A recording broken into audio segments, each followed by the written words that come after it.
ఒక వ్యక్తి రాత్రి పడుకున్న వెంటనే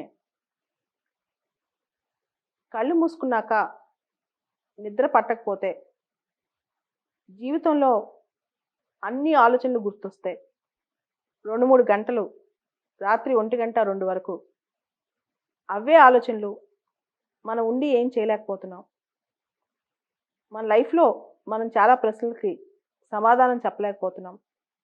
ఈ ఆలోచనలన్నీ మనల్ని తరుముతుంటే మనం ఏం చేయాలి? పొద్దున్నే లేట్‌గా లేసి మళ్ళా మధ్యాహ్నం నిద్రపోవాలా? లేకపోతే ఎందుకు మనకి నిద్ర రాకుండా ఉంది?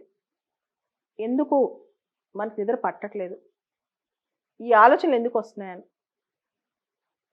దానికి ప్రధానమైన కారణం మన మనసులో జరిగే సంఘర్షణలు. దానిలో నుంచి వచ్చే కసి. ఒక మనిషికి జీవితం మీద కసి పెరిగినప్పుడు దాన్ని పట్టుకుని నిద్ర లేకుండా రాత్రంతా నిద్రపోతున్నట్టు యాక్ట్ చేస్తూ, ఆలోచిస్తూ, మధ్య మధ్యలో లేసి సెల్ ఫోన్ చూసుకుంటూ నిద్రపోవడానికి ప్రయత్నించే కంటే అసలు మనం ఆ కసికి సమాధానం ఎలా చెప్తున్నాం?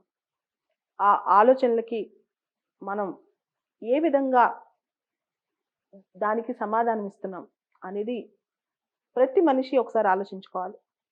అలా ఆలోచనలు వచ్చాయంటే అర్థం మన జీవితంలో ఏదో చేయాలని, డిఫరెంట్‌గా ఆలోచించాలని, ఇంకా డిఫరెంట్‌గా ఏదో చేయాలి, గొప్పగా చేయాలని.